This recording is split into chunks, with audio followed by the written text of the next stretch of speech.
فرمائے، سب کی مغفرت کے لیے دو بلند آواز سے صلوات پڑھ دیجیے.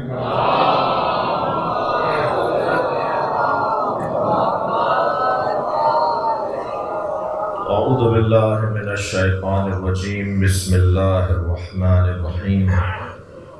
الحمد للہ رب العالمین، وصلی اللہ علی سیدنا مولانا بالقاسم محمد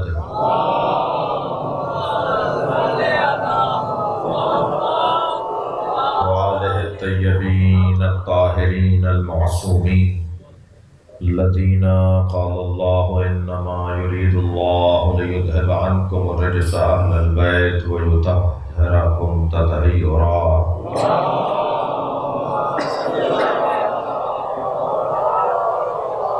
ولعنۃ اللہ علی اعدائہم اجمعین من یوم عداوتہم الی قیام یوم الدین. اما بعد، قال الحکیم فی قرآن الکریم. بسم اللہ الرحمن الرحیم. الف لام را تلک آیات الکتاب المبین. انا انزلناہ قرآنا عربیا لعلکم تعقلون. نحن نقص علیک احسن القصص بما اوحینا الیک ھذا القرآن وإن كنت من قبله لمن الغافلین. اذ قال یوسف لأبی یا ابت انی رأیت احد عشر کوکبا والشمس والقمر رأیتهم لی ساجدین. قال یا بنی لا تقصص رؤیاک علی اخوتک فیکیدوا لک کیدا ان الشیطان للانسان عدو مبین. صلوات.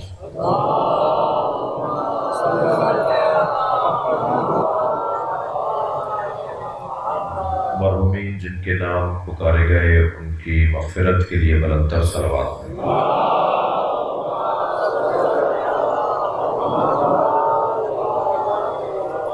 سورہ مبارکہ یوسف کی ابتدائی 5 آیات اور آج 5ویں آیت اور کچھ چوتھی آیت پر غور ہونا ہے. ترجمہ پیش کروں گا پہلے ان آیات کا اور پھر اس کے ضمن میں جو تفصیلی نکات ہیں. ارشاد ہو رہا ہے بسم اللہ الرحمن الرحیم. ابتدا کرتا ہوں اللہ کے نام سے جو رحمان و رحیم ہے.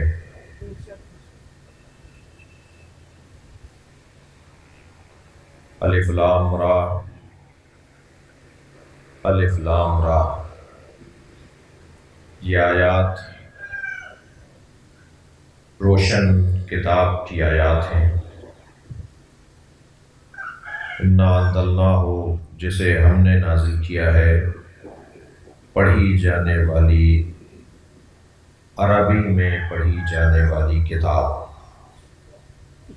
لعلکم تعقلون، شاید کہ تم اسے عربی میں ہونے کی وجہ سے سمجھ لو اور اس پر غور کر لو.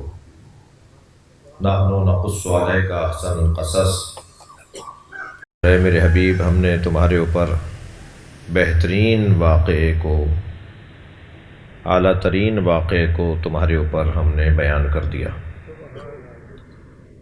بما اوحینا، جو ہم نے نازل کیا ہے، جو ہم نے وحی کیا ہے، الیک ھذا القرآن، اس قرآن کی صورت میں، جو ہم نے تم پر اس قرآن کی صورت میں نازل کیا ہے.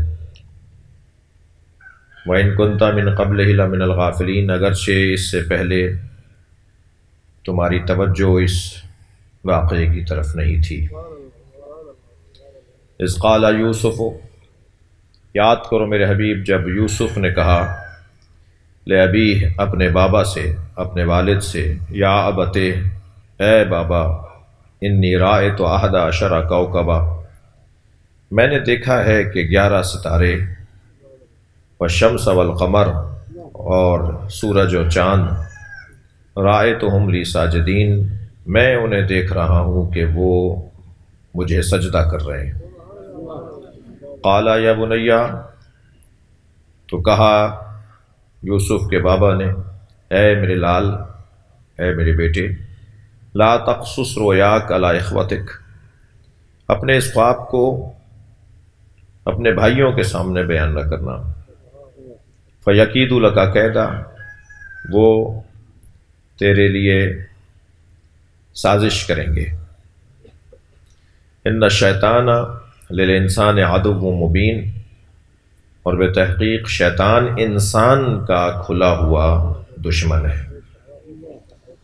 یہ آیہ کریمہ اور اس کا محاورتی اور ایک سادہ اور سیدھا ترجمہ، ایک صلوات ہدیہ کریں گے محمد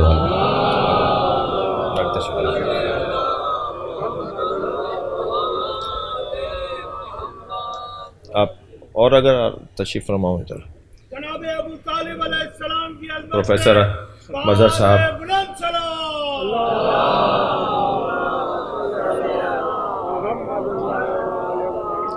میرے لیے یہ خوش آئند ہے اور خوش طالعی ہے میری کہ سامعین محترم میں پروفیسر حضرات، صحافی حضرات، ادیب حضرات اور صاحبان دقت تشریف فرما ہے، اور یہ چھوٹا سا بچہ بھی جو بیٹھا ہے یہ بھی میرے لیے محترم معتبر ہے، یہ بھی محترم ہے اور معتبر ہے، اس لیے کہ یہ اس سنگین محفل میں بیٹھے گا تو اس میں سنگینی آئے گی۔ صلوات پڑھیں ذرا محمد علیہ۔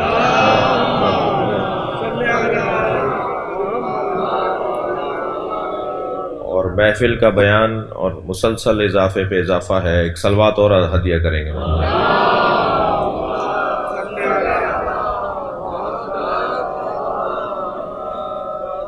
ایک اور صلوات نبی کی ذات پہ۔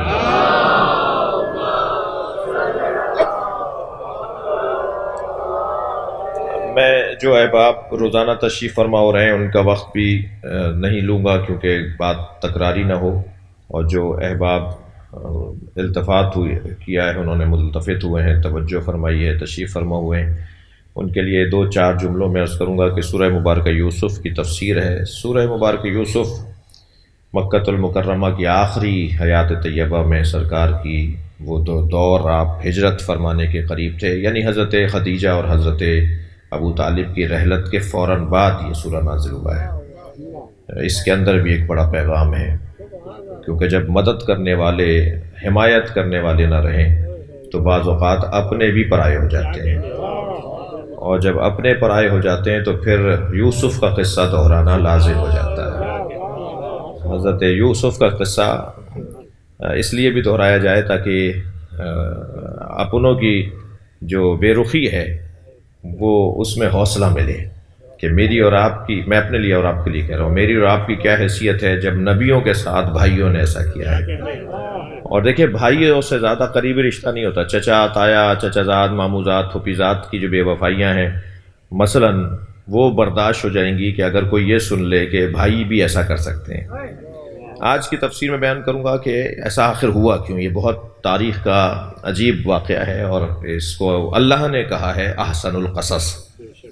جب اللہ نے کہا ہے کہ بہترین واقعہ ہے، یعنی بہترین حضرت یوسف کے لیے بہترین واقعہ تھا، ہاں حضرت یوسف کے لیے بھی بہترین واقعہ تھا، لیکن پڑھنے والوں کے لیے تو بہترین واقعہ ہے، جس کو دیکھ کر، جس کو سن کر، جس کو پڑھ کر حوصلہ ملے، ہمت ملے۔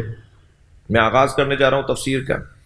4 آیت کے اندر ارشاد ہوا اذ قال یوسف لابی، یاد کرو اے میرے حبیب، یاد کروایا جا رہا ہے سرکار دو جہاں کو۔ دیکھتے تھے، جانتے تھے، معلوم تھا انہیں، وہ بے خبر نہیں تھے۔ التفات کرنا ہونا اور ہے، بے خبر ہونا اور ہے، توجہ کرنا ہونا اور ہے، بے خبری اور ہے۔ نبی ہو اور بے خبر ہو یہ جڑتا نہیں ہے۔ نبی تو کہتے ہی اسے ہیں جو باخبر ہو، نبا کہتے ہیں خبر کو، اور اس نبا پہنچانے والے کو، اس خبر پہنچانے والے کو نبی کہتے ہیں۔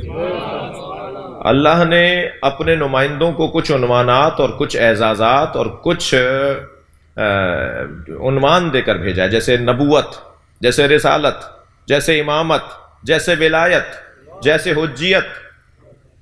یہ عناوین ہے جو اللہ نے اپنے نمائندوں کے لیے قرار دیے۔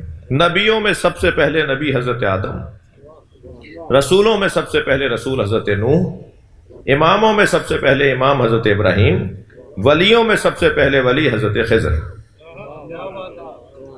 جو اللہ نے یہ عنوانات، عناوین اپنے خاص لوگوں میں تقسیم کیے ہیں، ان میں ایک عنوان نبوت ہے۔ نبی کا کام، توجہ، نبی کا کام خبر پہنچانا ہے، رسول کا کام خبر سمجھانا ہے، امام کا کام منزل تک لے جانا ہے۔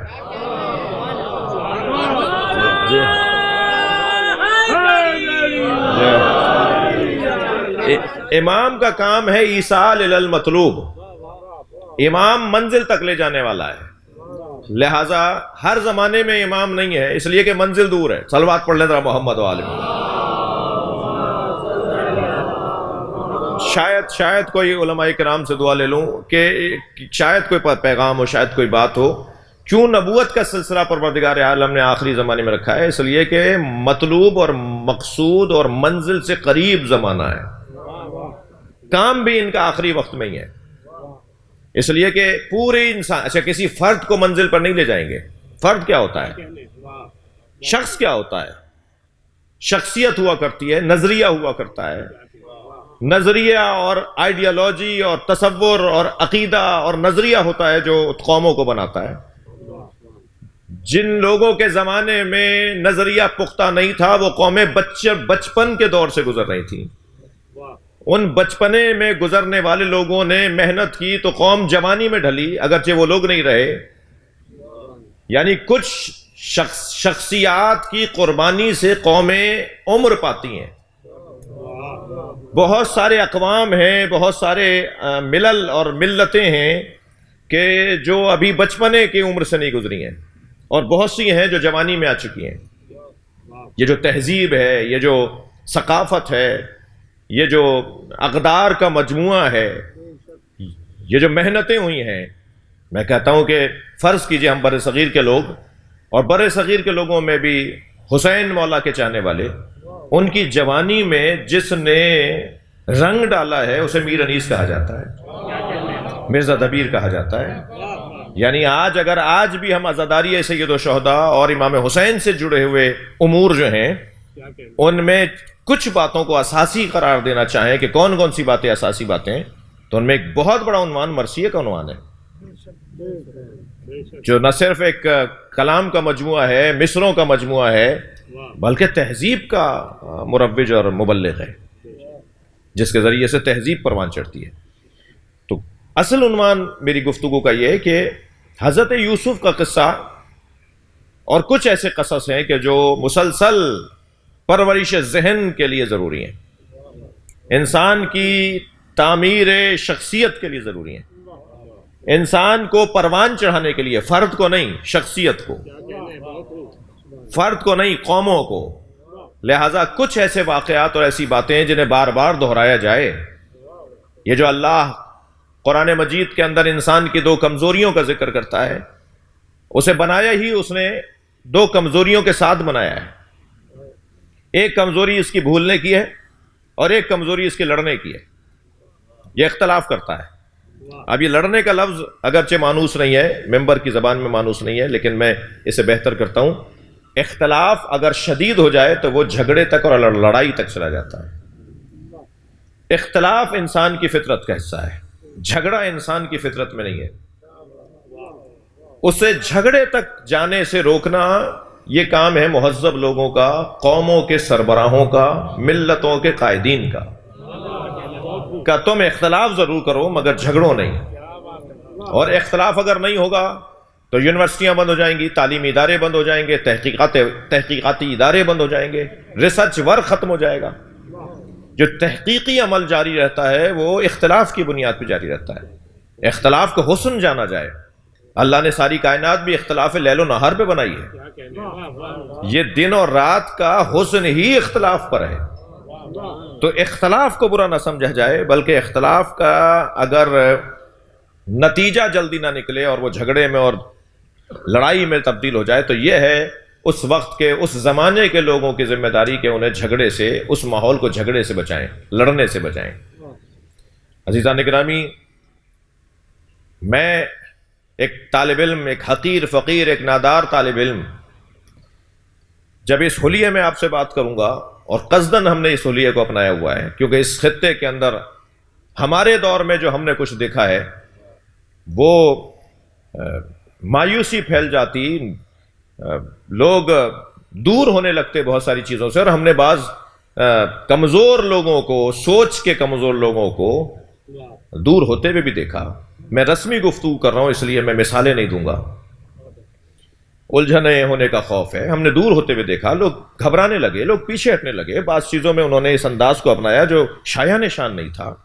جب روزانہ جنازے اٹھ رہے تھے تو عزیزان گرامی، ایسے میں جب ہم قرآن کے اوپر غور کریں گے اور تفسیر قرآن کو بیان کریں گے تو ذائقہ ہمارا حسینی ہوگا،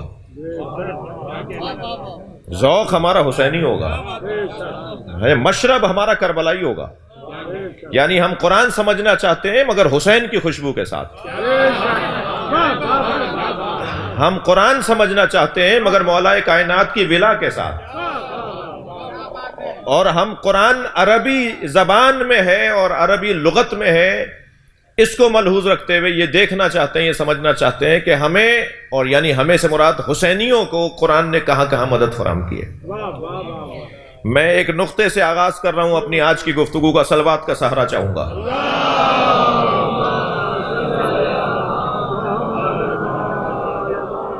اس سے بہتر اور بلند صلوات پڑھ لیں۔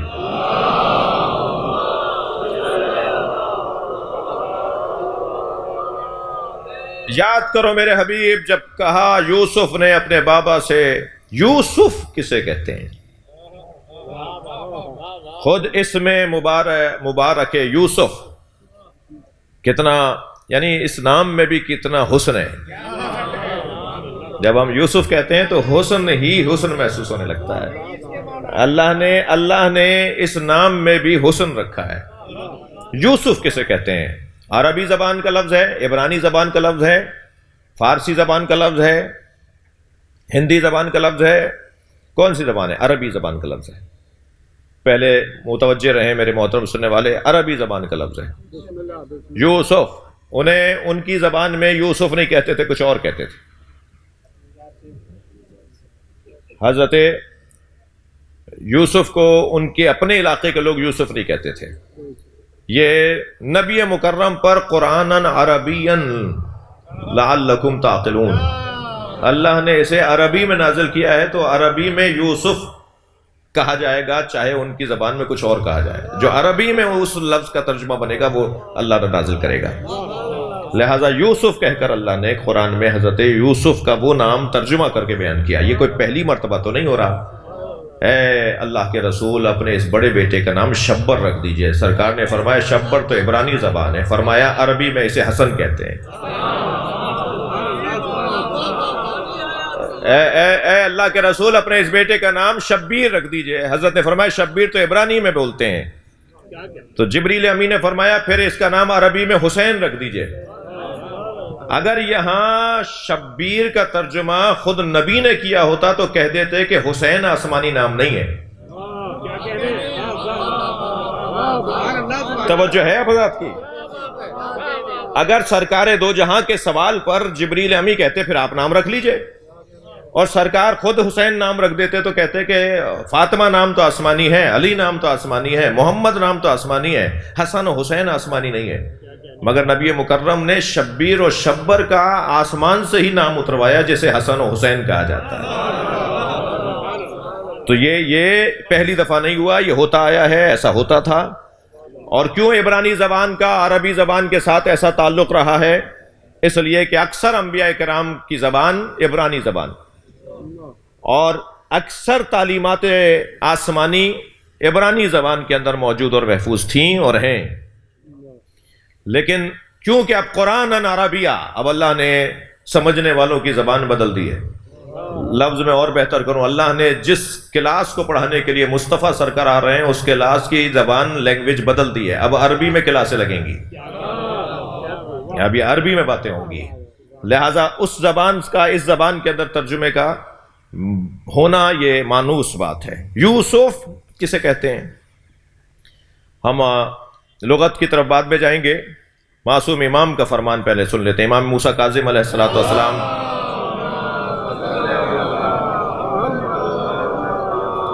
میں چاہوں گا جو آخر میں بھی تشریف فرمائیں اور آگے مل کر صلوات ہدیہ کریں۔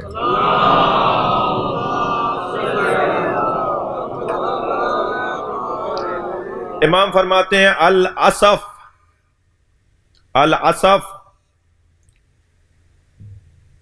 اے الحزن،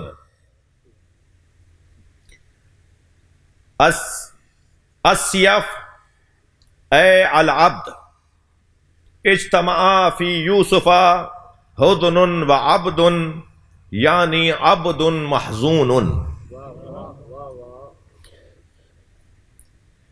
معصوم کا فرمان کہ اسف اور اسیف سے مل کر ان دونوں کے اجتماع کے بعد یوسف بنا ہے۔ اسف اور اسیف یہ دو کلمے علیحدہ علیحدہ، ان دونوں کے اجتماع ہے، تثنیہ کا صیغہ ہے، ان دونوں کے اجتماع ہونے سے جو یوسف میں جمع ہوئے لفظ یوسف جو بنا، یعنی ان دونوں کے اجتماع کو یوسف کہا جاتا ہے۔ اور یعنی حزن، اسف حزن اور اسیف عبد، حزن اور عبد یہ دو کلمات کو جب جوڑ دیا گیا تو یوسف بنا، یعنی عبد محزون، ایک ایسا اللہ کا بندہ جو غم زدہ تھا۔ یوسف یعنی عبد محزون۔ صلوات پڑھنے ذرا محمد و آل محمد۔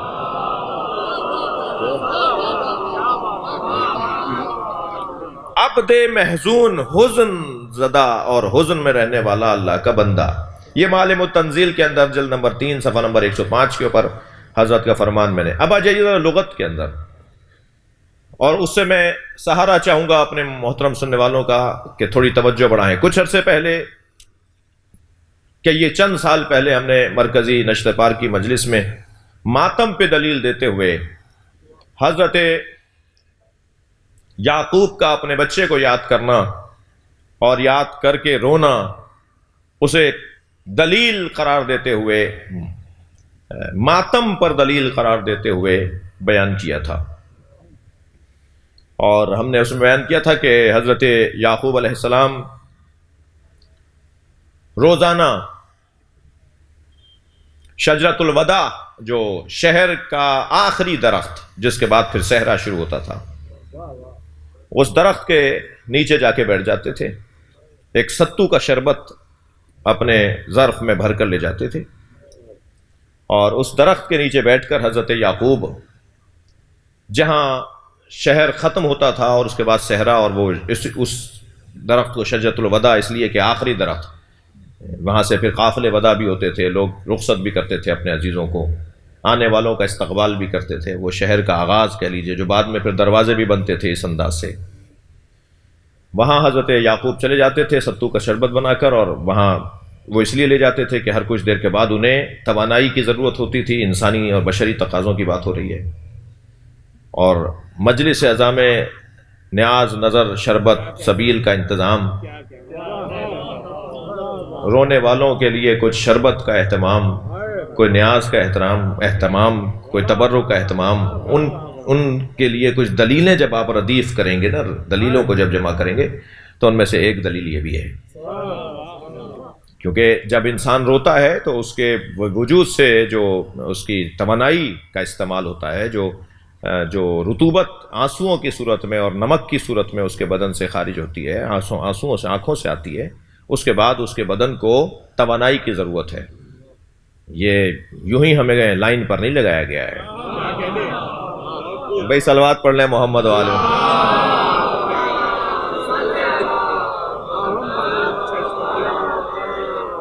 اور پھر اس کے بعد حضرت رباب سلام اللہ علیہ کربلا کے واقعے کے بعد مدینہ منورہ میں آپ نے دیکھا کہ ایک کنیز بہت دیر سے مسلسل رو رہی ہے، مجلس ہو رہی ہے، مگر وہ اس کے رونے میں کمی نہیں ہے۔ تو حضرت نے فرمایا کہ تم کیسے اتنی دیر تک رو رہی ہو؟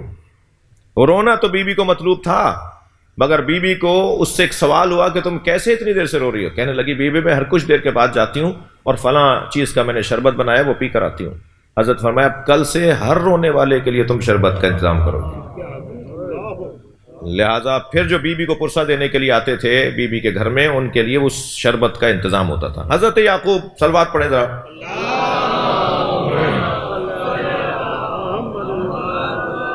حضرت یعقوب اپنے ساتھ اس شربت کو کیوں لے جا رہے ہیں؟ کیونکہ رونا ہے انہیں وہاں بیٹھ کے، وہاں بیٹھ کر شہر کے باہر درخت کے نیچے بیٹھ کر انہیں رونا ہے، اور وہ روتے ہوئے کیا کہتے تھے؟ اچھا یہ سارا واقعہ جو حضرت یعقوب کا حضرت یوسف کو یاد کرتے ہوئے رونے کا واقعہ ہے، اسے تفسیر مظہری میں جلد نمبر 5 میں ثناء اللہ پانی پتی نے اس پوری تفصیل کو لکھا ہے۔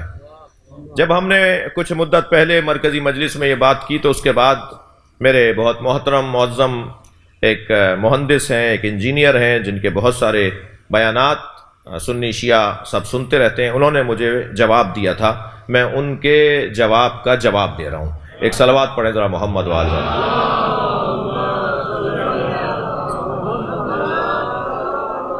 انہوں نے جو مجھ پر اعتراض کیا تھا وہ کہا کہ میرا نام لے کر کہا کہ انہوں نے یہاں سے بڑھا دیا، یہاں سے اضافہ کر دیا، اور انہوں نے یہاں تک تو ٹھیک تھا فلاں کا بیان میرے لیے کہا، اور پھر یہاں کے بعد انہوں نے بڑھا دیا، مبالغہ کیا، ایسا نہیں ہے۔ تو میں ایک تو انہیں حوالہ دے رہا ہوں تفسیر مظہری کا کہ اس کے اندر ساری تفصیل موجود ہے، اور اب جو علمی جواب انہیں دینے جا رہا ہوں وہ یہ ہے، توجہ چاہوں گا۔ آپ کا نام لیا، آپ نے انجینئر کہہ کے ان کا نام لے تو میں ایک صلوات کا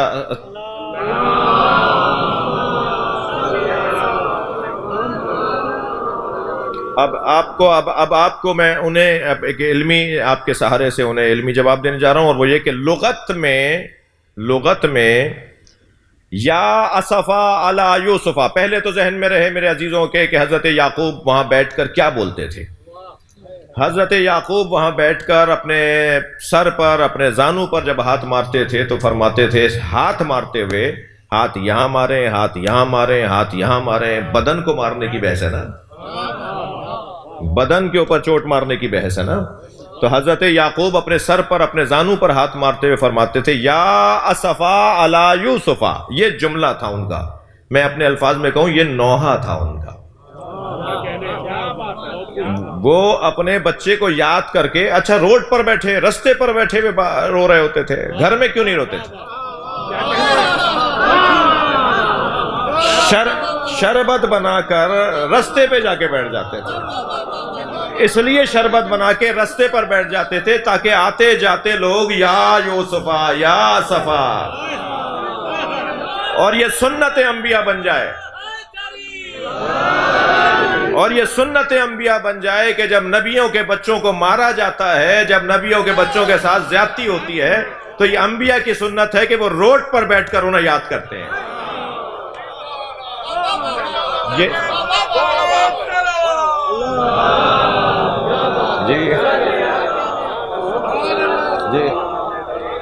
وہ رستے پر اس لیے بیٹھتے ہیں کہ آتا جاتا مسافر پوچھے کہ آخر یعقوب کو کیا ہوا ہے، پوچھے کہ آخر یوسف کہاں چلے گئے ہیں، جبکہ پتہ ہے حضرت یعقوب کو کہ میرا بچہ مارا نہیں گیا ہے، میرا بچہ ابھی زندہ ہے، مگر اس کے ساتھ یہ زیادتی ہوئی ہے کہ اسے کنویں میں پھینک دیا گیا ہے، دوسرے اجنبیوں نے اسے اٹھا کر مصر میں لے جا کے بیچ دیا ہے۔ یہ ساری باتیں حضرت یعقوب کو پتہ تھی، تبھی تو روک رہے تھے کہ متانا نہیں کہ تم نے کیا دیکھا ہے۔ وہ جانتے تھے کہ میرے بچے کے ساتھ آگے کیا ہونا ہے، کن منزلوں سے میرے بچے کو گزرنا ہے۔ یہ کام حضرت یعقوب، یہ سب کچھ حضرت یعقوب کو پتا تھا، اور وہاں بیٹھ کر اس لیے فریاد کرتے تھے، بچے کی یاد میں مبتلا ہوتے تھے تاکہ لوگ آتے جاتے پوچھیں۔ تو یہ کہ محدود رکھو عزاداری کو امام بارگاہوں میں، مجلسوں کو اپنے گھروں میں محدود رکھو، یہ انبیاء کرام کی سنت ہے اور سیرت ہے۔ ہم نے ایک بڑے فورم پر کہا تھا، پاکستان کا قومی ایک اجلاس بٹھایا گیا تھا ملکی سطح کا، ایک سربراہ کی صدارت میں، اور اس میں تو وہاں ایک بہت بزرگ شخصیت نے، میں ان کا احترام کرتا ہوں، انہوں نے ایک جملہ کہا کہ اگر پاکستان میں شیعہ سنی کا تناؤ ختم کروانا ہے تو ان کے جلوسوں کو بند کر دو۔ تو میں نے بے ساختہ کہا تھا، جس کے بعد کچھ لوگوں نے مجھ سے ناراضگی کا اظہار کیا۔ وہ فورم اور ڈیکورم اور پروٹوکول کے خلاف تھا میرا بولنا، لیکن میرے مسلک اور مکتب کے پروٹوکول کا حصہ تھا۔ تو وہاں ہم نے ان کو ٹوکتے ہوئے کہا، جبکہ ہمیں بولنے کا موقع نہیں دیا گیا تھا اس وقت، بعد میں موقع ہوگا، لیکن اس وقت انہیں بولنے کا موقع تھا جب انہوں نے کہا کہ ان کے جلوسوں کو بند کروا دو۔ تو میں نے اس وقت ٹوک کر کہا تھا کہ پھر تراویحاں بھی بند ہوں گی اور پھر میلاد کے جلوس بھی بند ہوں گے۔ متحمل ہو اس بات کے؟ جی بہت سے لوگ تراویحوں کو نہیں مانتے، بند کرو، بہت سارے لوگ میلاد کے جلوس کو آپ نہیں مانتے، جو بول رہے تھے وہ نہیں مانتے. جی میں اپنے لیے نہیں کہہ رہا، مگر پھر یہ قصہ وہاں تک پہنچے گا تو پھر وہاں جو سربراہ سے تشریف فرما تھے انہوں نے ان سے کہا یہ بات صحیح کر رہے ہیں، یہ حل نہیں ہے، یہ حل نہیں ہے. تو حضرت یوسف کو یاد کر کے حضرت یعقوب کہتے تھے یا اسفا علی یوسفا. وہ جو علمی ایک جملے کا جواب ہے نا وہ اب دینے جا رہا ہوں، اور وہ جواب یہ ہے کہ اسفا عربی لغت میں المبالغت فی الحزن کو کہا جاتا ہے. حزن میں مبالغے کو اسف کہا جاتا ہے، اور حزن میں مبالغے کو ہم ماتم بولتے ہیں. حزن میں مبالغہ بتاؤ کیا ہوگا؟ حزن میں، غم میں مبالغہ کیا ہے؟ حزن میں مبالغہ یہ ہے کہ کبھی زانو پہ ہاتھ مارا جائے گا، کبھی سینے پہ ہاتھ مارا جائے گا. حزن میں مبالغہ. اسف قرآن کا زبان میں بات ہو رہی ہے. حضرت یعقوب کہتے تھے یا اسفا علی یوسفا، شدت حزن میں آ کر اپنے بچے کو یاد کرتے تھے. شدت حزن کو ماتم کہتے ہیں. شدت حزن کو ماتم کہتے ہیں کہ جب آپ اپنے سینے پر، سر پر، اپنے چہرے پر ہاتھ ماریں تو یہ ماتم کی دلیل قرآن مجید سے یا اسفا علی یوسفا. اسفا اے المبالغت فی الحزن، حزن کی شدت کو اسف کہا جاتا ہے، اور حضرت یعقوب اسف کہہ کر یاد کرتے تھے. حزن کی شدت کو اسف کہتے ہیں، اور حضرت یعقوب اسف کہہ کر حضرت یوسف کو یاد کرتے تھے. اسف یعنی شدت حزن، مبالغت فی الحزن، مبالغت فی الحزن کو ماتم کہتے ہیں. صلوات پڑھیں محمد و آل محمد.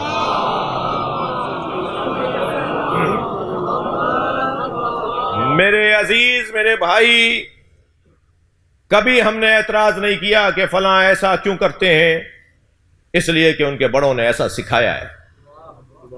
اور الحمدللہ میں آپ کا ایک چھوٹا سپاہی، اپنی قوم کی، اپنی ملت کی اچھی تصویر پیش کرنے کا جہاد کرنے والا ایک آپ کا نوکر، بڑے اطمینان کے ساتھ یہ کہتا ہوں مجھے وہ سنی بہت اچھا لگتا ہے جو لاکھوں شیعوں میں ہاتھ باندھ کے نماز پڑھتا ہے. ہم نے بڑے بڑے فورموں پہ بات کرتے ہوئے کہا کہ اگر پاکستان کے اندر نصاب تعلیم مرتب کرتے وقت کتاب شائع کی جائے اور نصاب تعلیم کی اس کتاب کے اندر نماز اور دینیات کا موضوع لکھا جائے، اور لکھا جائے کہ نماز کیسے پڑھی جاتی ہے، ہمیں کوئی اعتراض نہیں ہے. امام جماعت آپ ہاتھ باندھے ہوئے اس میں دکھا دیں، مگر ہمیں اس پہ اعتراض ہوگا کہ صف میں کوئی ہاتھ کھلا ہوا نظر نہیں آ رہا. ہم چاہیں گے آپ آگے ہاتھ باندھا ہوا شخص کھڑا کر دیں اور صفوں کے اندر آپ ہاتھ باندھے ہوئے لوگ بھی دکھائیں، مگر ایک آدھ دو جا بجا مختلف جگہوں پر کچھ ایسی تصویریں بھی اسی صف میں نظر آئیں جو ہاتھ کھولے ہوئے ہیں، تاکہ بچے کو یہ پیغام جائے کہ اس ملک میں ہاتھ کھولنے والے نمازی بھی ہیں اور اس ملک میں ہاتھ باندھنے والے نمازی بھی ہیں. تو ہماری تو کوئی کوشش اور مطالبہ نہیں ہے کہ ہاتھ باندھنے والوں کے بارے میں کوئی منفی سوچیں، اس لیے کہ یہ ان کا ملک ہے جیسے ہمارا ملک ہے، یہ ہمارا ملک ہے جیسے ان کا ملک ہے. ایک سنی نے سوچا تھا، ایک شیعہ نے بنایا تھا،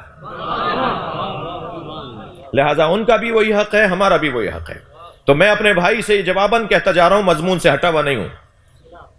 میں اپنے بھائی سے جواباً یہ کہتا ہوا جا رہا ہوں کہ آپ کے ہاں کیونکہ ماتم بدعت اور دین سے دوری کا ٹائٹل رکھتا ہے، ہمارے ہاں نہیں رکھتا.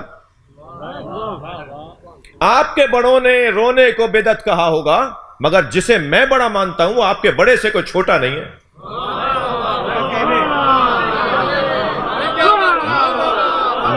ہم جسے بڑا مانتے ہیں وہ آپ کے کسی بڑے سے بھی کوئی چھوٹا نہیں ہے، بلکہ میرا عقیدہ تو یہ ہے کہ آپ کے سب بڑوں سے بڑا ہے.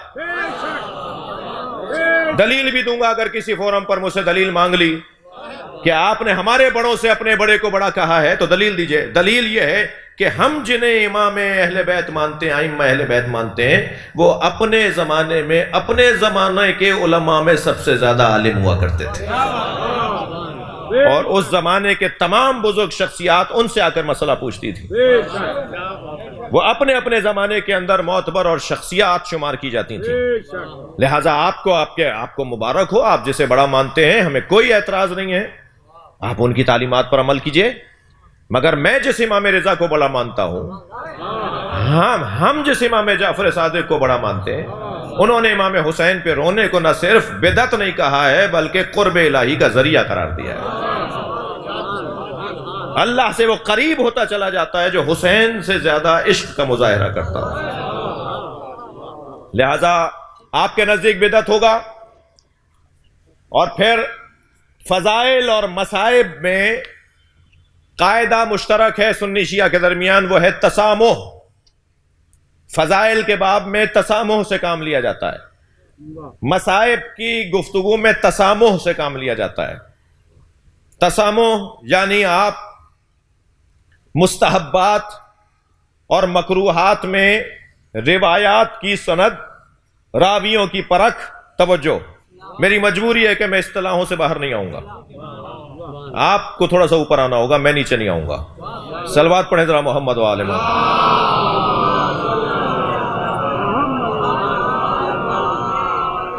نہیں، اس سے اچھی صلوات ہدیہ کریں. اللہم صل علی محمد و آل محمد. تسامح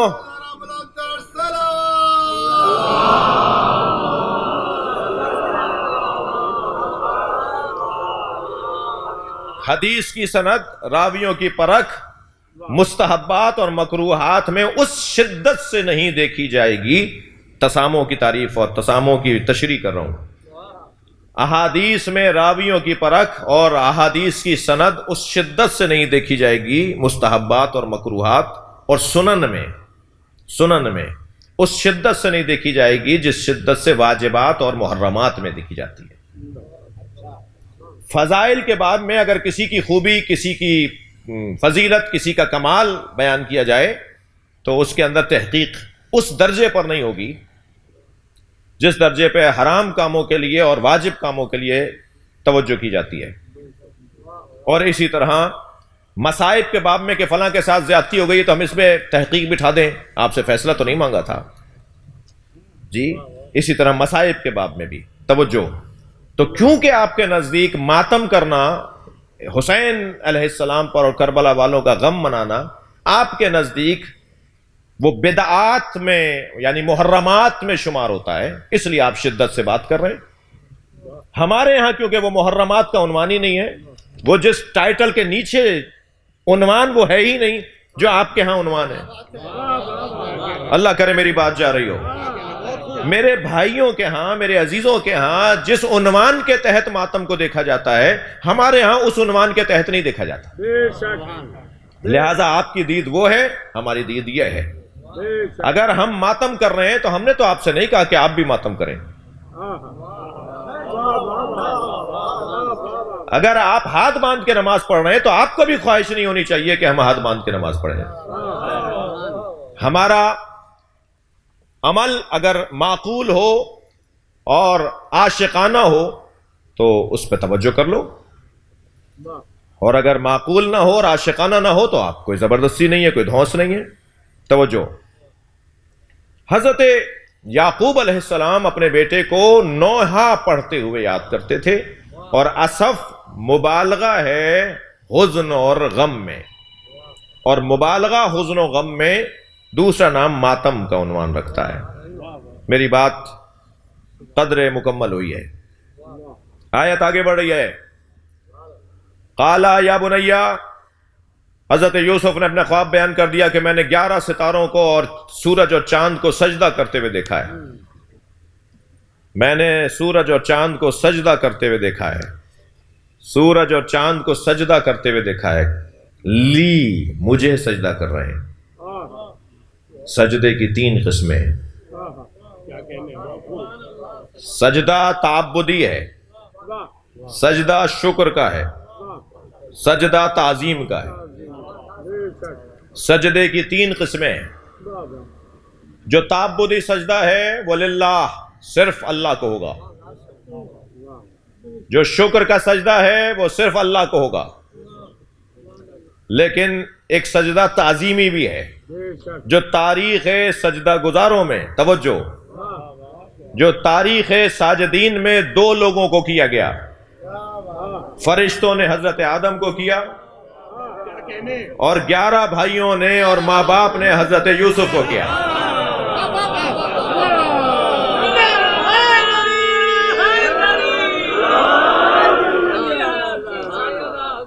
یہ بحث قرآنی بحث ہے، یہ بحث قرآنی بحث ہے، خاص طور پر انہیں تو ذبح کر دیتی ہے بحث جو تعظیم کا لفظ ہی نہیں جانتے،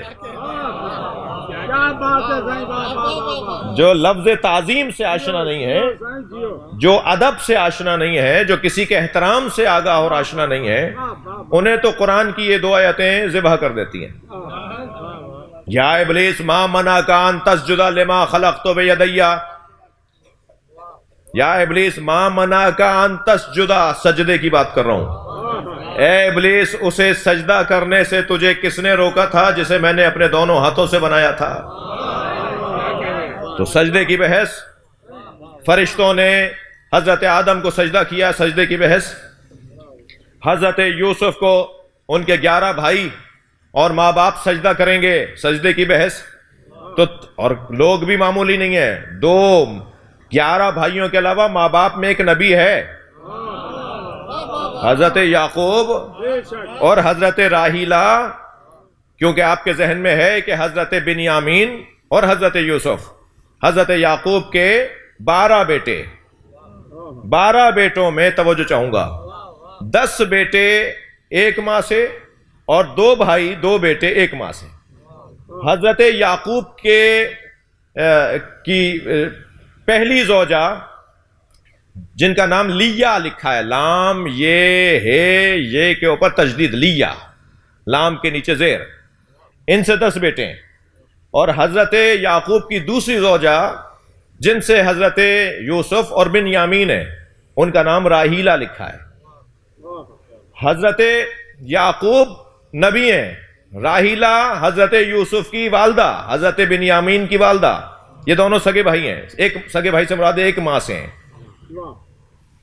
وہ علیحدہ ماں سے ہیں جو 10 بھائی ہیں، وہ 10 اور ایک یہ 11 بھائیوں کو سجدہ کرتے ہوئے، 11 ستاروں کو سجدہ کرتے ہوئے دیکھا، اور شمس اور قمر کو، یعنی باپ کو اور ماں کو۔ صلوات پڑھیں ذرا محمد وآلہ۔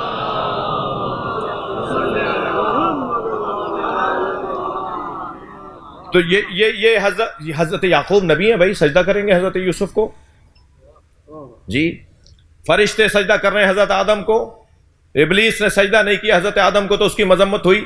تو سجدے کی تاریخ میں، تاریخ سجدہ گزاری میں، یہ 2 ایسی مثالیں قرآنی مثالیں ہیں کہ جنہیں تعبد کہیں گے تو شرک ہو جائے گا، تعظیم نہ مانیں گے تو اسلام سے خروج ہو جائے گا۔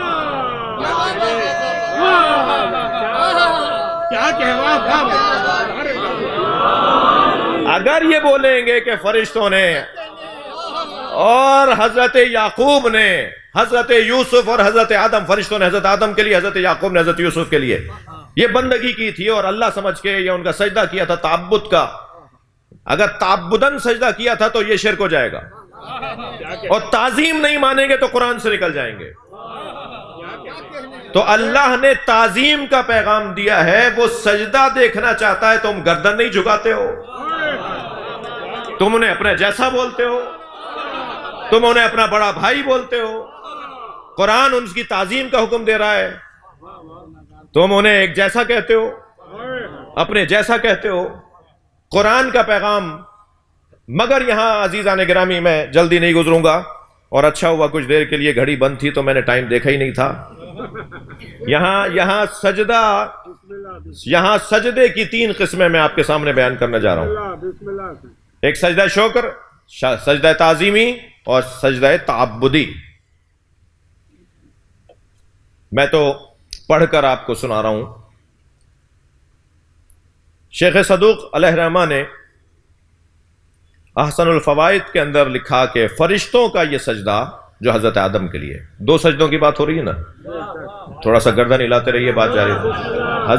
حضرت آدم کو فرشتوں کا سجدہ اور حضرت یوسف کو ان کے بھائیوں کا اور ان کے والدین کا سجدہ۔ شیخ صدوق علیہ الرحمہ لکھتے ہیں کہ فرشتوں کا یہ سجدہ جو حضرت آدم کو تھا، یہ در حقیقت فرشتوں کا سجدہ خدا کے لیے تھا، بندگی کے لیے، اور آدم کے لیے تھا تکریم اور تعظیم کے لیے۔ پھر علامہ محمد حسین جاڑا انوار النجف، ان کی تفسیر ہے، اس کی جلد نمبر 2 کے اندر لکھتے ہیں کہ سجدہ اللہ کو تھا آدم کو قبلہ بنا کر۔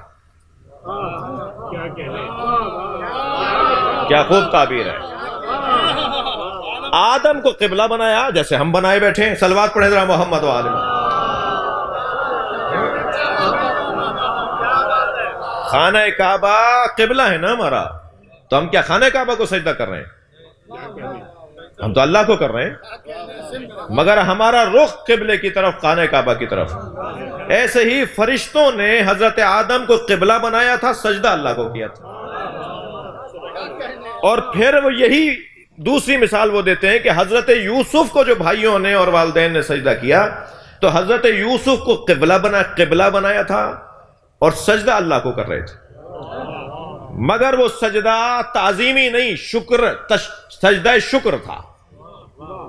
یعنی حضرت یوسف کے بھائیوں کا اور ان کے والدین کا سجدہ وہ شکر کا سجدہ تھا، جب اتنی منزلوں سے گزرتا ہوا یوسف عزیز مصر بن جائے اور کنویں میں پھینکنے والوں کو اس کے سامنے آ کر کھڑا ہو جانا پڑ جائے، اور یعقوب اتنا گریہ کرنے کے بعد، اتنا رونے کے بعد آخر نتیجہ پائیں کہ میں اپنے بچے کو عزیز مصر بادشاہ زمان دیکھ رہا ہوں، تو فوراً سجدے میں سر رکھ دیا کہ یا اللہ تیرا شکر ہے ہمیں یوسف دکھا دیا۔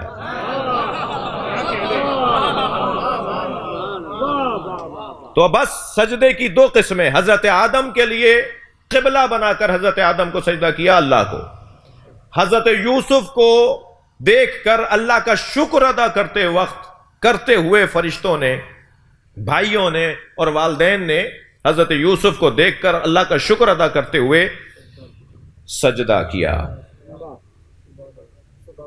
طالب علم ہوں، سوال تو چھوڑ سکتا ہوں۔ حضرت آدم علیہ السلام کو فرشتوں نے قبلہ بنا کر سجدہ کیا نا، بزرگوں کا قول نقل کیا ہے میں، تو حضرت آدم کو جملہ تکرار کر رہا ہوں، آپ کی توجہات کا ممنون ہوں، 5-8 منٹ زیادہ ہوں گے تو مجھے معاف کریں گے بھائی۔ روزانہ میں 1 گھنٹہ نہیں بول رہا ہوں، آج محمد علی بھائی 1 گھنٹہ بولوں گا میں جی۔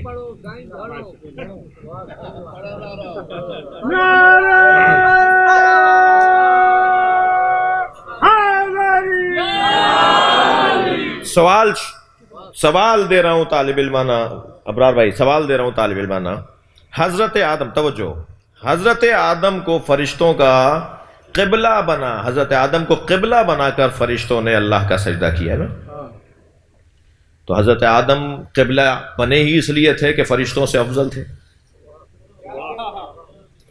اور مکۃ المکرمہ میں، ام القریٰ میں، یہ مربع شکل عمارت جسے ہم کعبۃ اللہ کہتے ہیں، جس کی طرف رخ کر کے سارا عالم اسلام سجدہ کرتا ہے، وہ قبلہ ہے، مگر محمد علی، فاطمہ، حسن، حسین ائمہ اہل بیت سے افضل تو نہیں ہے، اور سرکار اس کی طرف رخ کر کے سجدہ کرتے ہیں۔ مولا علی نے اس کی طرف رخ کر کے سجدہ کیا ہے۔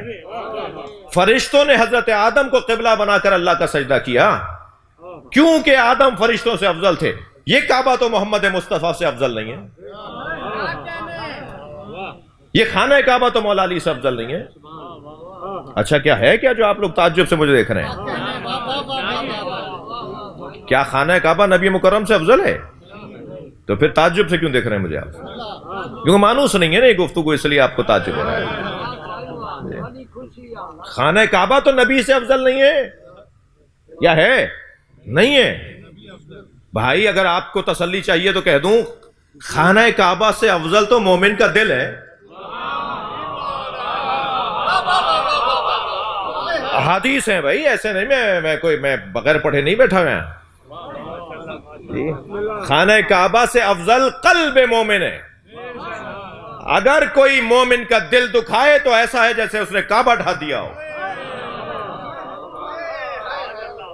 تو خانہ کعبہ سے افضل تو عام مومن ہے. عام مومن سے مراد مومن ہے, امیر المومنین کی بات نہیں ہو رہی. تو امیر المومنین کیسے افضل نہیں ہے خانہ کعبہ سے؟ سرکار دو جہاں کیسے افضل نہیں ہے خانہ کعبہ سے؟ جب سرکار دو جہاں افضل ہیں اور کعبہ ان سے افضل نہیں ہے تو وہ تو اسے سجدہ کر رہے ہیں جو کعبہ ہے. اور فرشتوں نے تو آدم کو سجدہ اس لیے کیا تھا کہ وہ فرشتوں سے افضل تھے. تو کعبہ تو نبی سے افضل نہیں ہے. ہم کیونکہ پابند شریعت ہیں, ہم کیونکہ ہاتھ پیر بندھے ہوئے ہیں, شریعت کی لگام ہمارے اوپر ہے, احساسات اور جذبات کو کنٹرول کرنا ہی شریعت کہلاتا ہے. اپنے شوق ذوق عقیدتوں اور محبتوں کے اظہار کو ہی پابند رکھنے کو شریعت کہا جاتا ہے. ورنہ اگر ہمارا شوق ذوق عقیدت محبت کا اظہار بے لگام ہو جائے تو قدم قدم پر غلو بھی ہو رہا ہوگا, شرک بھی ہو رہا ہوگا. لیکن ہمیں شریعت کی لگامیں ڈال دی جاتی ہیں, ڈال دی گئی ہیں کہ تمہارا دماغ کہیں تک پہنچے, مگر جن لوگوں نے تمہاری رہنمائی کا عہدہ لیا ہے, تمہاری امامت کی ذمہ داری لی ہے, جنہوں نے تمہاری سربراہی کا عنوان پایا ہے, اور تم ان سے افضل نہیں ہو, یہ بات بھی تمہیں پتا ہے. لہٰذا ان کی بات مان لو اور بس. لہٰذا جیسے دسیوں جگہ پر ہمیں حکمتوں کا پتہ نہیں ہوتا مگر ہمیں تسلیم ہونا پڑتا ہے. کیوں 2 رکعت نماز فجر کی 4 رکعت کیوں نہیں ہے؟ کیوں 4 رکعت ظہر کی 3 رکعت کیوں نہیں ہے؟ کیوں فجر کی نماز اونچی آواز میں پڑھیں اور دھیمی آواز میں نہ پڑھیں؟ بہت ساری چیزوں کی حکمتیں ہمیں نہیں پتہ ہوتی مگر ہم خاموش رہتے ہیں اس لیے کہ معصوم کا حکم ہے. یہ مرحلہ بھی ایسے ہی کچھ آ گیا ہے میرے سامنے. وہاں آدم علیہ السلام کو سجدہ ہوا تھا اس لیے کہ وہ افضل تھے فرشتوں سے. کعبہ بول رہے ہیں نا آپ, قبلہ بول رہے ہیں نا حضرت آدم کو, تو یہ جو قبلہ ہے یہ افضل نہیں ہے سرکار دو جہاں سے. جب یہ افضل نہیں ہے تو اسے قبلہ کیوں بنا دیا گیا؟ تو بس ہمیں رکنا پڑے گا نبی کے دیے ہوئے اس فرمان پر. لو کنتو آمرن احدن ان یسجد لغیر اللہ, اگر میں نے غیر خدا کے سجدے کا حکم دینا تھا تو لامرت الامرأۃ ان تسجد لزوجہا, تو امر کرتا حکم دیتا زوجہ کو کہ وہ اپنے شوہر کو سجدہ کرے. غیر خدا کو سجدے کی اگر میں اجازت دیتا, اپنے اوپر رکھ کر بات کی ہے سرکار نے. نہیں گئی میری بات بھائی. اگر سرکار یہ نہ فرماتے تو نبی کو سجدہ تیار تھا, مولا علی کو سجدہ تیار تھا, ائمہ اہل بیت کے آگے لوگ سجدہ کرتے. نبی نے کہا اگر میں غیر خدا کے لیے سجدہ جائز قرار دیتا تو شوہر کے لیے جائز قرار دیتا کہ زوجہ اسے سجدہ کرے. تو جب یہ غیر خدا کے لیے جائز نہیں ہے تو میرے لیے بھی جائز نہیں ہے. صلوات پڑھیں محمد و آل محمد.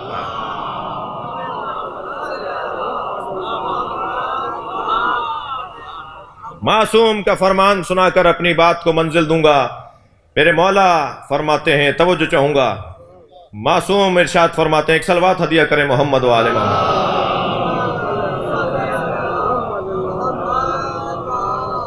امام محمد باقر علیہ السلام فرماتے ہیں فلما دخلوا علیہ سجدوا شکرا للہ حین نظروا الیہ کان ذلک السجود للہ تعالی. جب بھائیوں نے اور والدین نے حضرت یوسف کو دیکھا, جی جب پہنچے اس ہال میں, اس بڑے جگہ پر جہاں حضرت یوسف تخت پہ بیٹھے ہوئے تھے, جب انہیں لایا گیا کہ آئیے آپ کو ملوانے لے چلتے ہیں عزیز مصر سے, بادشاہ سے اور آپ کے یوسف سے, اور جب اس جاہ و جلال کے ساتھ بھائیوں نے دیکھا اور والدین نے دیکھا, فلما دخلوا علیہ سجدوا شکرا للہ. معصوم فرماتے ہیں تو وہ سب کے سب گر گئے اللہ کا شکر ادا کرنے کے لیے. انہوں نے رخ وہیں رکھا جہاں حضرت یوسف بیٹھے ہوئے تھے. حین نظروا الیہ, جب انہوں نے حضرت یوسف کو دیکھا, کانا ذالک السجود, اور یہ سجدہ, اور ان کے سجدے, یہ سب جو سجدے ہو رہے تھے 11 بھائیوں کے اور 2 والدین کے, للہ تعالی, یہ سجدہ اللہ کی. یہ نور الثقلین کے اندر حدیث ہے. امام عسکری علیہ السلام فرماتے ہیں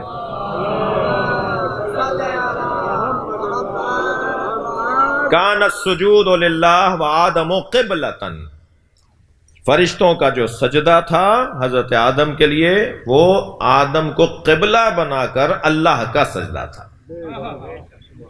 اور نبی نے کیونکہ روک دیا ہے شریعت محمدیہ میں اللہ کے علاوہ، ورنہ حضرت یوسف سے کہیں زیادہ افضل ہے نبی مکرم، حضرت یوسف سے کہیں زیادہ افضل ہیں حضرت مولا علی، لیکن حضرت یوسف کو سجدہ ہو رہا ہے، مولا علی کو نبی کو نہیں ہوگا، اس لیے کہ مولا نبی نے روک دیا ہے۔ صلوات پڑھ لیں محمد والے والے۔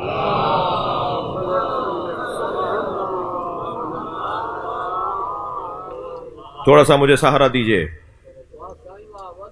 قالا یا بنیا، اچھا روزانہ اتنا وقت نہیں لوں گا آپ کا، روزانہ وہی 45-50 منٹ رہے گا، آج ذرا 1 گھنٹہ بولنے دیجئے، اور ابھی 1 گھنٹہ ہوا نہیں ہے۔ قالا یا بنیا، حضرت یعقوب نے فرمایا اے میرے لال، لا تقصص رؤیاک، اپنا یہ خواب، اچھا پہلے والی آیت میں حضرت یوسف نے نہیں فرمایا تھا کہ میں نے خواب دیکھا ہے، فرمایا تھا یا ابت انی رائے، تو میں نے دیکھا ہے، لیکن دوسری والی آیت تفسیر کر رہی ہے کہ حضرت یوسف نے خواب دیکھا تھا، کیونکہ حضرت یعقوب فرما رہے ہیں، توجہ ہے، حضرت یعقوب فرما رہے ہیں لا تقصص رؤیاک، اپنا یہ خواب نہیں بیان کرنا، علی اخوتک، اپنے بھائیوں کے سامنے، فیکیدوا لک کیدا، وہ سازشیں کریں گے تمہارے لیے، اور شیطان تو انسان کا کھلا ہوا دشمن ہے۔ کیوں حضرت یعقوب کے بیٹے حضرت یوسف سے سازشیں کرتے؟ کیوں کرتے؟ بھائی تھے، بھائی تھے، ایک نبی کے پروردہ تھے، ایک نبی کے ہاتھ سے لقمے کھانے والے لوگ تھے جی۔ یہ نبی کے دوستوں پر شک اور شبہ نہیں کرتے، قرآن نبی کے بچوں پر بات کر رہا ہے۔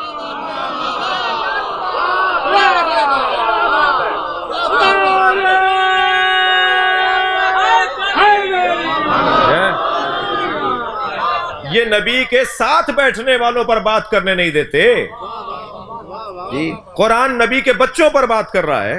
کیوں کرتے بھائی ایسا؟ بھائی تھے، حضرت یعقوب کے بچے تھے، یوسف کے بھائی تھے، علیہ السلام کے بھائی تھے، کیوں ایسا کرتے؟ پہلے تو میرے محترم سننے والوں، یہ آپ نے سن لیا مجھ سے کہ ان کی مائیں علیحدہ تھیں جی، بنیامین اور یوسف علیہ السلام کی ماں اور لیا، یہ 2 علیحدہ خواتین تھیں۔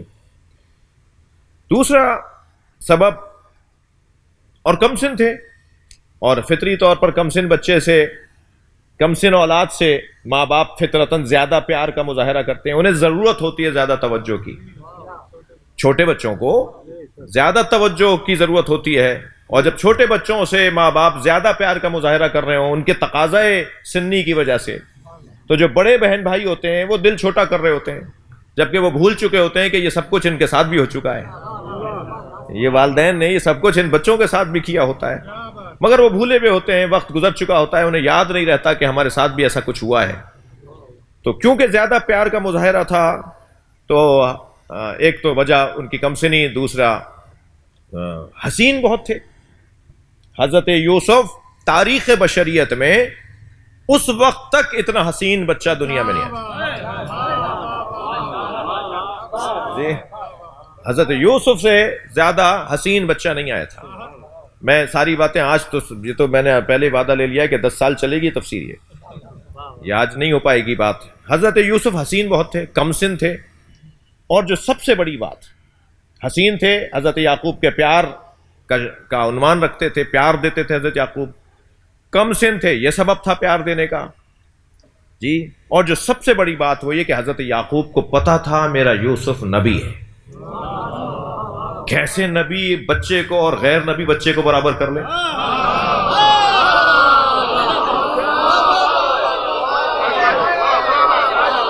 کہاں لے جاؤ گے قرآن کو؟ صلوات پڑھے محمد و آل محمد۔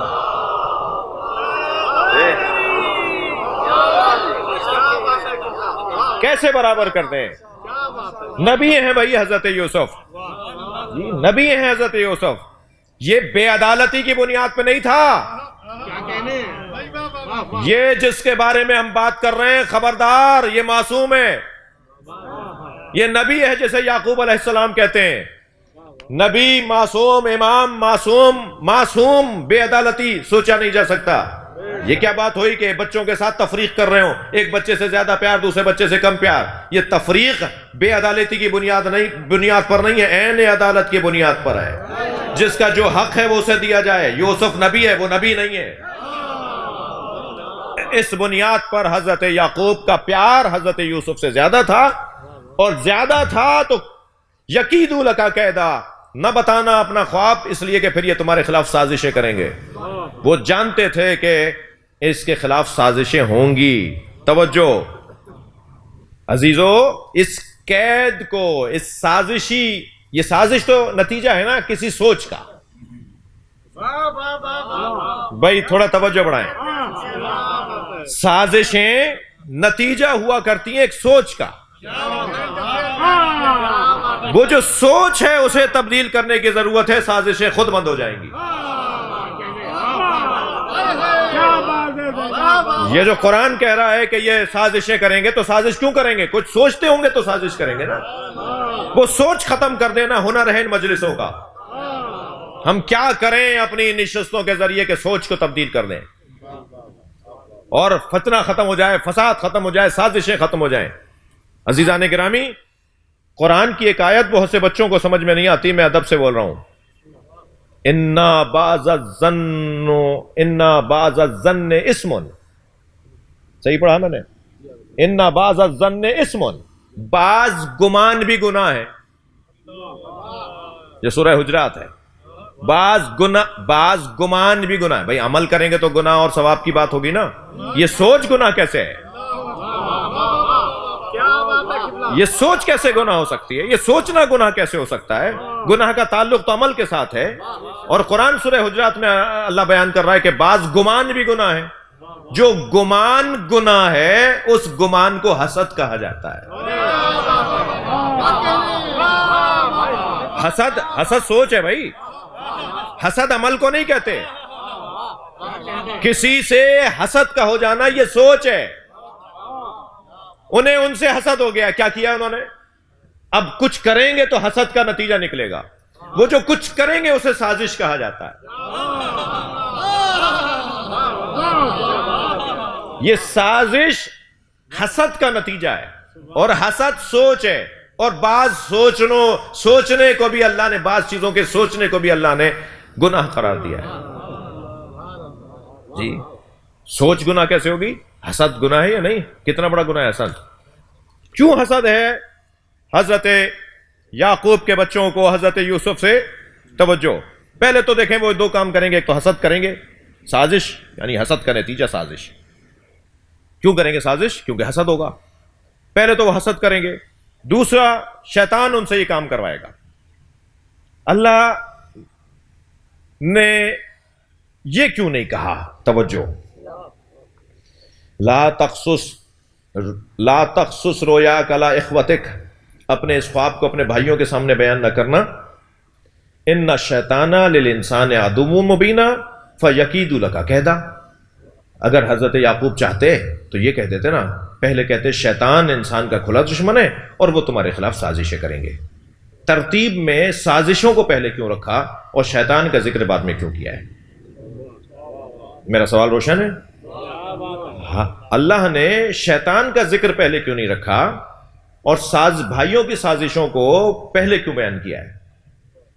بھائی بند کرو یہ کہنا کہ شیطان نے کروایا ہے، بند کرو یہ کہنا کہ امریکہ نے کروایا ہے۔ تم نے اس قابل اپنے آپ کو کیوں بنایا کہ شیطان تمہیں استعمال کرے؟ تم نے اتنی اپنی نااہلی کیوں ثابت کی کہ تمہیں امریکہ استعمال کرے؟ صلوات پڑھیں ذرا محمد و آل محمد۔ تم کمزور تھے جو تمہیں استعمال کیا گیا ہے، تمہارے اندر کمزوری تھی جو شیطان تمہیں استعمال کر لیتا ہے۔ یہ کیا بات ہوئی کہ شیطان نے کیا؟ شیطان کو اللہ نے بعد میں ذکر کیا ہے، پہلے ہمیں ذکر کیا ہے، پہلے انسانوں کی کمزوریوں کا ذکر کیا ہے۔ پھر جب تم کمزور ہو جاؤ گے تو تمہارے اوپر ایک استعمار آ جائے گا، ایک استکبار آ جائے گا۔ بھائی صلوات ہدیہ کریں گے محمد و آل محمد۔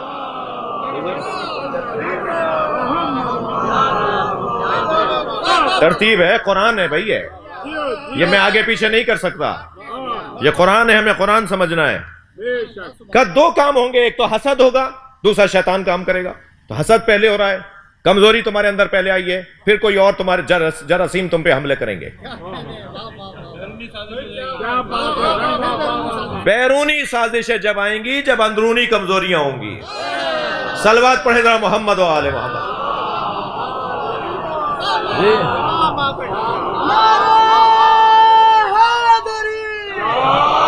توجہ چاہوں گا میں آج آپ سے توجہ، میں نے آپ سے اجازت لے لی ہے. حسد کی تعریف کرنے جا رہا ہوں. حسد کی تعریف کرنے جا رہا ہوں. کامریڈ ہیں دونوں، لگتا ہے کچھ. صلوات پڑھیں ذرا محمد و آل محمد.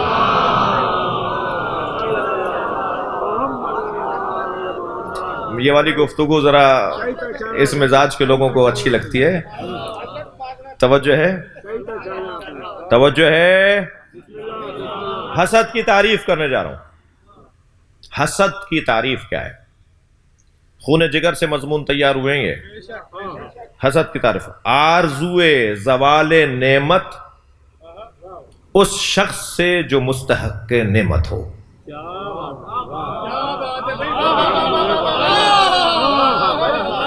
آرزوئے زوال نعمت اس شخص سے کہ جو مستحق نعمت ہو، اسے حسد کہا جاتا ہے. بھائی ہم نے شعر تو دوبارہ پڑھنے کا سنا ہے، مگر نثر میں جملہ دوبارہ عرض کر رہا ہوں ڈاکٹر صاحب کا: آرزوئے زوال نعمت اس شخص سے جو مستحق نعمت ہو، اسے حسد کہا جاتا ہے. جی توجہ. تاریخ حسد تھوڑی سی سنا دوں. بات باہر نہیں ہے مضمون سے. وَيَكِيدُ لَكَ كَيْدًا. تاریخ حسد میں پہلا عنوان حابیل اور قابیل کا ہے. قابیل نے حابیل کو قتل کیا. بھائی نے بھائی کو مارا. بھائی نے بھائی کو مارا. جو والدین بھائیوں میں محبتوں کو محفوظ کرنے میں کامیاب ہو جائیں وہ فخر آدم بنتے ہیں.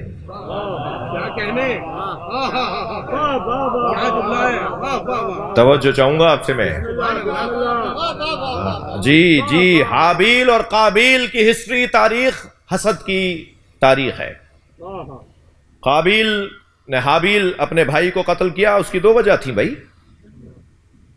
جی وجہ زوال نعمت، آرزوئے زوال نعمت اس شخص سے جو مستحق نعمت ہو. یہ ہے حسد کی تعریف.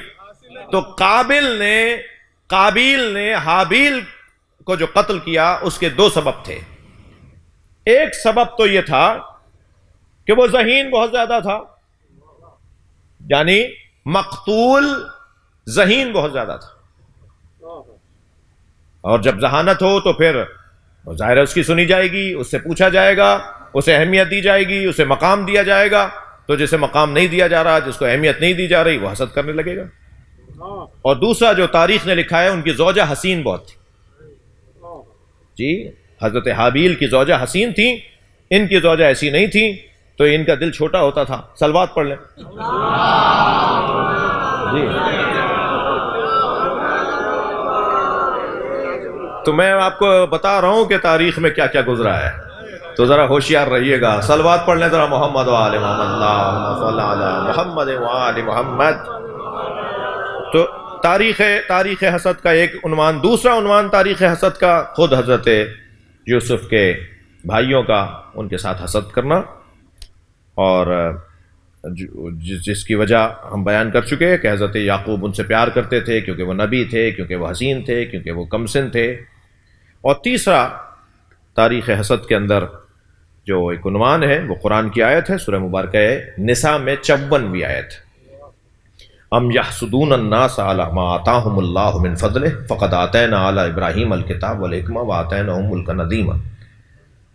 کچھ ہیں بھائی توجہ، کچھ ہیں جو ان سے حسد کرتے ہیں جنہیں ہم نے اپنے فضل سے عطا کیا ہے، اور ہم نے آل ابراہیم کو کتاب دی ہے، حکمت دی ہے اور ملک عظیم دیا ہے.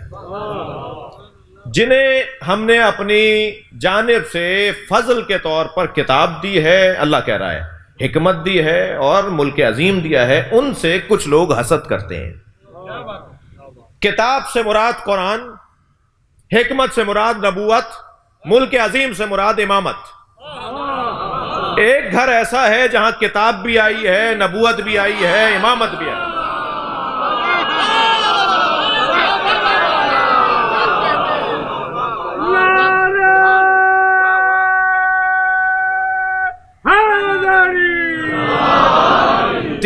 تین اللہ نے نعمتیں اس گھر کے اندر، زوال نعمت ذہن میں رہے، تعریف حسد ذہن میں رہے، تین نعمتیں اللہ نے اس گھرانے کو عطا کی ہیں، تو کچھ لوگ ان لوگوں سے حسد کرتے ہیں۔ جب یہ آیت مولا علی کے سامنے کسی نے پڑھ کر کہا مولا تفسیر بیان فرمائیں، تو مولا نے اپنے سینے پہ ہاتھ رکھ کے فرمایا نحنو محسودون الذین فی الآیہ، آیت میں جن محسودوں کا ذکر ہے وہ ہم ہی ہیں،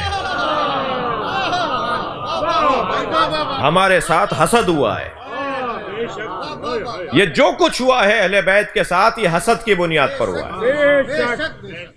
حضرت یعقوب کے بچوں نے حضرت یوسف کے ساتھ جو کیا وہ حسد کیا، قابیل نے حابیل کے ساتھ حسد کیا، امت نے علی کے ساتھ حسد کیا۔ یہ عظمتیں جو اللہ نے علی کو عطا کی ہیں، یہ مقامات جو اللہ نے علی کو عطا کیے ہیں، یہ خود تو علی جیسے ہو نہیں سکتے تھے،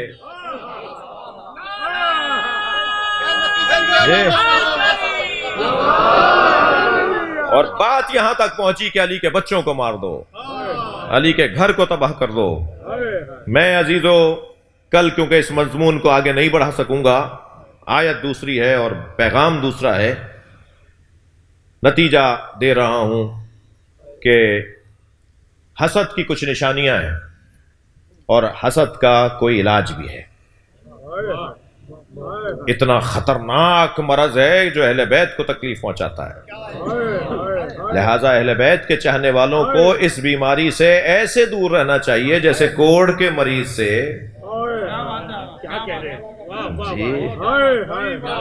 جیسے کوڑ کے مریض سے کہ جس کے ہاتھ میں توجہ سور کی ہڈی ہو، اس سے بچا جاتا ہے۔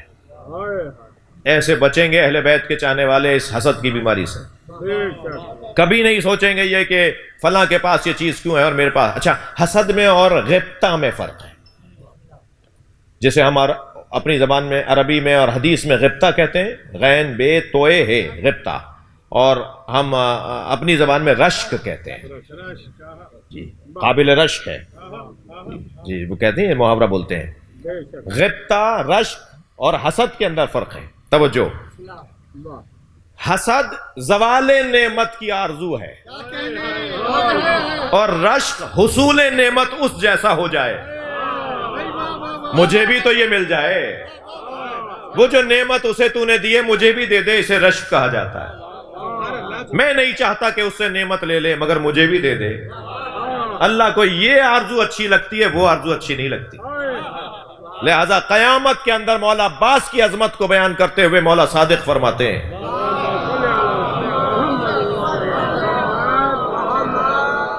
جنت میں مولا عباس کی عظمت کو امام صادق بیان کرتے ہوئے فرماتے ہیں، یطیرو مع الملائکہ کانا یغبطہ یوم القیامہ جمیع الشہداء۔ قیامت میں حضرت حابیل سے لے کر اور قیامت تک، توجہ، حضرت حابیل سے لے کر اور قیامت تک آنے والے سارے شہید جس شہید کی عظمت پر رشک کریں گے اسے عباس کہتے ہیں۔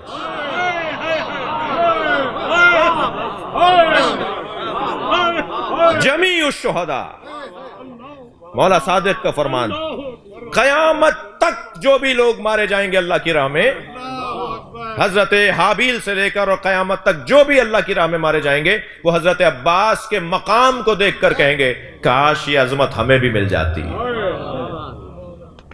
تو رشک اور حسد کا فرق میں نے بیان کر دیا، اور برداشت فرمائیے مجھے 5-8 منٹ اور۔ علائم حسد، حسد کی نشانیاں کیا ہیں؟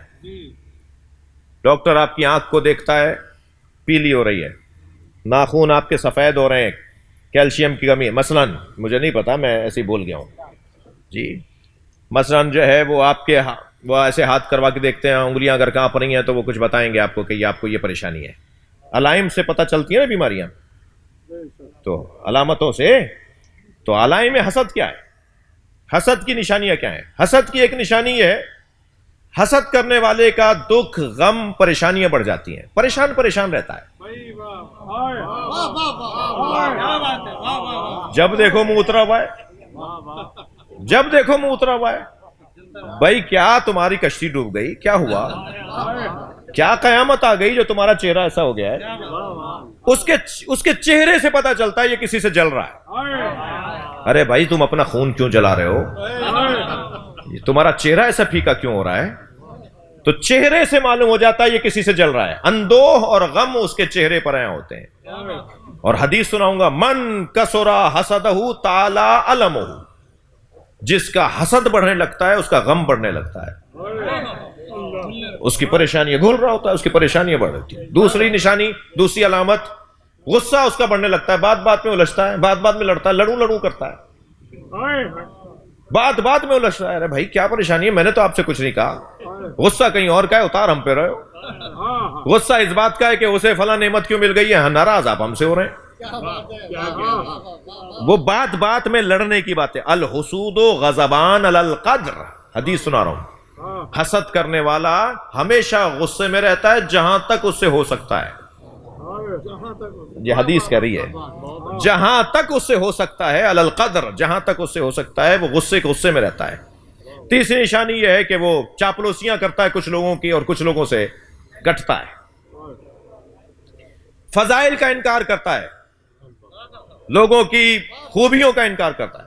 ساری دنیا ایک بات مان رہی ہے کہ نہیں ایسا نہیں ہے، سارا ماحول کہہ رہا ہے کہ ان کے اندر یہ کمال ہے، نہیں ایسا نہیں ہے. بھائی تمہیں کیا پریشانی ہے؟ انہیں پریشانی ہے حسد کی پریشانی. نشانیاں بتا رہا ہوں آپ کو. خود پسندی کا شکار ہو جاتا ہے. میں اتنا بولتا ہے کہ آپ کو توجہ، کہ آپ کو اس سے چڑ ہونے لگ جائے گی. بہت زیادہ میں بولتا ہے. اور فقدان تشکر، کبھی خوشی نظر نہیں آتا، کبھی تعریف ہی نہیں کرے گا کسی کی، کبھی کسی کا شکریہ ادا نہیں کرتا. یہ نشانی ہے حسد کرنے والے کی. علاج بتا دوں، دو چار ہی بسم اللہ کہہ رہے ہیں، کیا کروں؟ اللہ